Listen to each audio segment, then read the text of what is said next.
आज के वीडियो में जानेंगे फिजिक्स के टॉपिक ध्वनि यानी साउंड के बारे में, क्योंकि ये एग्जाम के पॉइंट ऑफ व्यू से काफी इंपॉर्टेंट टॉपिक है। फर्स्ट पॉइंट, प्रस्तावना यानी इंट्रोडक्शन। ध्वनि एक प्रकार की ऊर्जा है जो हमारे कानों तक पहुंचकर हमें सुनाई देती है। जब कोई वस्तु कंपन करती है तो वो अपने आसपास के माध्यम में तरंगें उत्पन्न करती है, जिन्हें हम ध्वनि तरंग कहते हैं। उदाहरण, घंटी बजाना, गिटार की तार छेड़ना, बोलना, इन सभी में कंपन होता है और ध्वनि उत्पन्न होती है। नेक्स्ट, ध्वनि कैसे उत्पन्न होती है। ध्वनि का मूल कारण है कंपन यानी वाइब्रेशन। जब कोई वस्तु आगे पीछे हिलती है तो वो आसपास की हवा के कणों को भी हिलाती है। ये कण एक दूसरे को ऊर्जा देते हैं, इस तरह तरंग बनती है। इस तरंग के माध्यम से ध्वनि हमारे कान तक पहुंचती है। नेक्स्ट, ध्वनि तरंगे यांत्रिक तरंगे होती हैं। अनुदैर्ध्य तरंग, लॉन्गिट्यूडनल वेव, इसमें कण उसी दिशा में कंपन करते हैं जिस दिशा में तरंग चलती है। ध्वनि इसी प्रकार की तरंग है। इसमें दो भाग होते हैं, संपीड़न, कंप्रेशन, कण पास आते हैं, विरलन, रेरिफैक्शन, कण दूर जाते हैं। नेक्स्ट, ध्वनि तरंग के महत्वपूर्ण गुण। एक, तरंग दैर्घ्य यानी वेवलेंथ लैम्डा, दो संपीड़नों या दो विरलनों के बीच की दूरी। दो, आवृत्ति यानी फ्रीक्वेंसी एफ, एक सेकंड में होने वाले कंपन की संख्या। इकाई यानी यूनिट हर्ट्ज HZ। तीन, समय अवधि यानी टाइम पीरियड T, एक कंपन में लगने वाला समय T = 1/f। चार, वेग यानी वेलोसिटी V, सूत्र V = F × लैम्डा।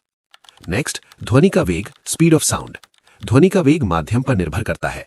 माध्यम, ठोस में सबसे अधिक, द्रव में मध्यम और गैस में सबसे कम। हवा में ध्वनि का वेग लगभग 343 मीटर प्रति सेकंड होता है। प्रभाव डालने वाले कारक, तापमान अधिक, वेग अधिक, घनत्व अधिक, वेग कम। नेक्स्ट, ध्वनि के गुण, कैरेक्टरिस्टिक्स ऑफ साउंड। एक, तीव्रता, लाउडनेस, ध्वनि कितनी तेज है, एम्पलीट्यूड पर निर्भर। दो, पिच, ध्वनि कितनी तीखी या भारी है, फ्रीक्वेंसी पर निर्भर। तीन, गुणवत्ता, क्वालिटी या टिम्बर, अलग अलग स्रोतों की ध्वनि पहचानने की क्षमता। Next, Shravan Seema, range of hearing, मनुष्य सुन सकता है 20 हर्ट्ज से 20,000 हर्ट्ज तक। प्रकार, आवृत्ति, इंफ्रासोनिक, 20 हर्ट्ज से कम, ऑडिबल, 20 से 20,000 हर्ट्ज, अल्ट्रासोनिक, 20,000 हर्ट्ज से अधिक। नेक्स्ट, अल्ट्रासोनिक का उपयोग, अल्ट्रासोनिक, 20 किलो हर्ट्ज से अधिक। उपयोग, चिकित्सा, अल्ट्रासाउंड स्कैन, सोनार, क्लीनिंग मशीन्स, एनिमल्स जैसे चमगादड़, बैट। नेक्स्ट, प्रतिध्वनि, एको, जब ध्वनि किसी सतह से टकराकर वापस आती है तो उसे एको कहते हैं। शर्त, दूरी >= 17.2 मीटर। सूत्र, डिस्टेंस = V × T/2। नेक्स्ट, प्रतिध्वनि के उपयोग, सोनार, समुद्र की गहराई मापना, दूरी मापना, चमगादड़ नेविगेशन। नेक्स्ट, प्रतिध्वनि बनाम प्रतिध्वनि मिश्रण, एको, रेवर्बरेशन। एको, अलग अलग सुनाई देती है, मिलकर गूंज बनती है, दूरी अधिक, दूरी कम। Next, sonar, sound navigation and ranging. सिद्धांत, एको, उपयोग, समुद्र की गहराई, पनडुब्बी खोज। नेक्स्ट, डॉपलर इफेक्ट, जब स्रोत या श्रोता चल रहे होते हैं तो ध्वनि की आवृत्ति बदल जाती है। उदाहरण, एम्बुलेंस की आवाज। नेक्स्ट, ध्वनि प्रदूषण यानी नॉइज पोल्यूशन, अवांछित ध्वनि यानी नॉइज। कारण, ट्रैफिक, मशीन, लाउडस्पीकर। प्रभाव, सुनने की क्षमता कम, तनाव, नींद की समस्या। Target final revision points. ध्वनि बराबर कंपन से उत्पन्न ऊर्जा। साउंड बराबर लॉन्गिट्यूडनल वेव।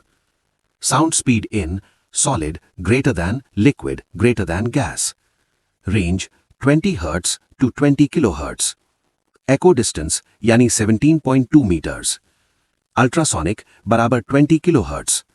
सोनार बराबर एको प्रिंसिपल। डॉपलर इफेक्ट बराबर फ्रीक्वेंसी चेंज पर काम करता है। इस टॉपिक के 10 क्वेश्चन का सेट है। देखते हैं आपने क्या सीखा। चलो शुरू करते हैं। फर्स्ट क्वेश्चन, ध्वनि किस प्रकार की तरंग है? आंसर है अनुदैर्ध्य यानी लॉन्गिट्यूडनल वेव। और ध्वनि तरंग में माध्यम के कण उसी दिशा में कंपन करते हैं जिस दिशा में तरंग चलती है। इस कारण इसमें कंप्रेशन यानी संपीड़न और रेयरफैक्शन यानी विरलन बनते हैं।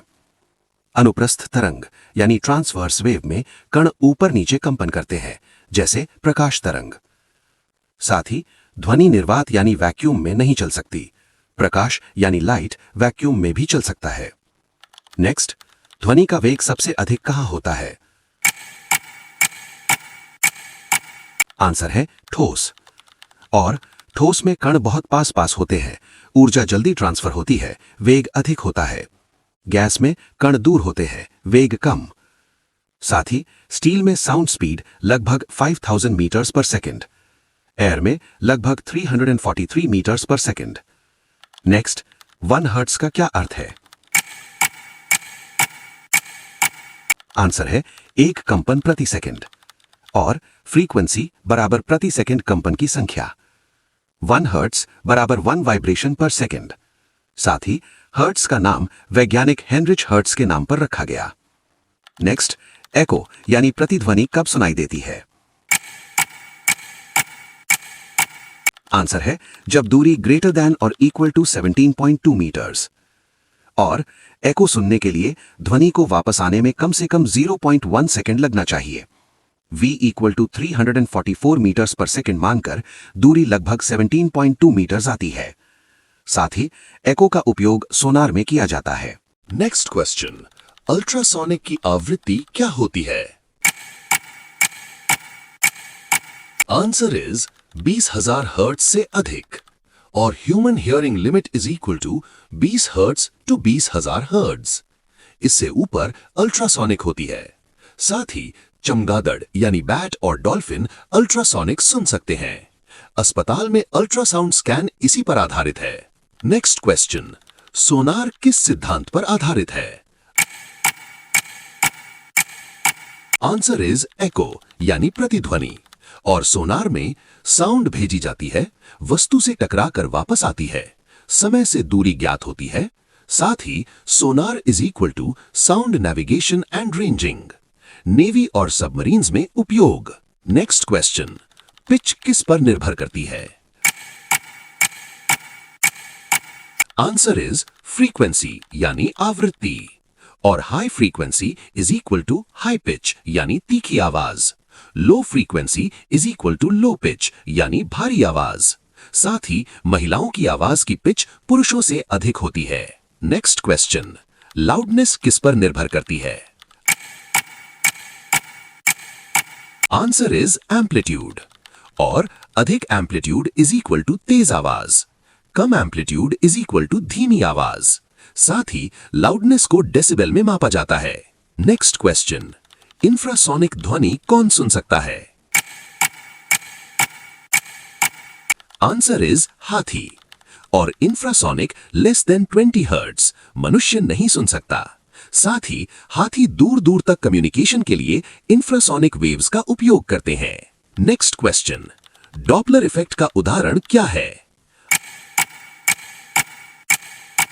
आंसर इज एम्बुलेंस की बदलती आवाज। और जब स्रोत पास आता है फ्रीक्वेंसी बढ़ती है, आवाज तेज। जब दूर जाता है फ्रीक्वेंसी घटती है, आवाज धीमी। साथ ही डॉपलर इफेक्ट का नाम वैज्ञानिक क्रिश्चियन डॉपलर के नाम पर है।